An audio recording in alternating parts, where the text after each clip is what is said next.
नमस्कार.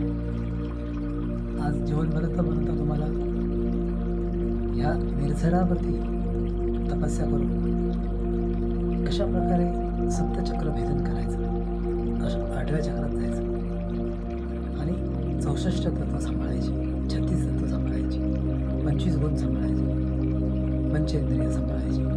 ही एक कला आहे आणि ही निसर्गाने आपल्याला दिली असताना विठ्ठल या अतिशय विद्वान कुंभाराने आपल्याला हे ज्ञान दिलं आहे. आपण ते सोडून दिले आणि आपण पैसा आणि चुकीच्या रस्त्याने चालले सगळे.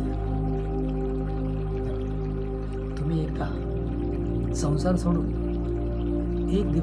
फक्त एक दिवस तपस्वी बनून बघा. हे जे आकाशगंगा आहे तुम्हाला प्रसन्न होईल. आणि आजचा वार आहे फ्रायडे, कर्मवार आहे, म्हणजे मोदी साहेबांचा वार आहे. आणि कर्मवाराच्या दिवसात तुम्हाला प्रसन्न झाल्यानंतर तुम्ही ह्या जगातील खरा परमेश्वरी आनंद घेऊ शकता.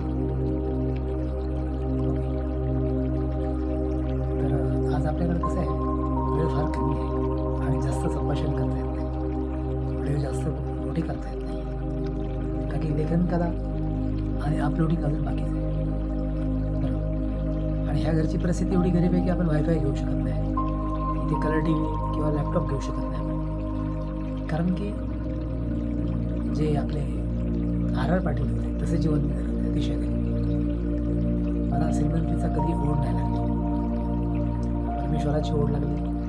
त्यामुळे आज जवळजवळ साक्षात्काराकडे आपण वळलेलो आहे आणि ह्या जगाचा संपूर्ण निरोप आपण घेऊन अशा वनांमध्ये असतो.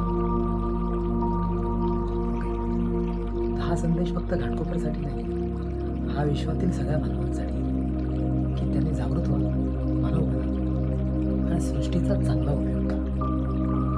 अजून सृष्टी आपल्यावरती खोपलेली नाही. चला, स्वामी समर्थ, जय शिवशंकर.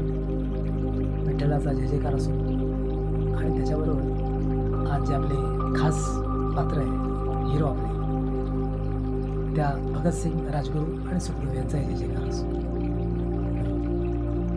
आणि थोडक्यात महाराष्ट्राचे सीएम यांनाही वाढदिवसाच्या शुभेच्छा.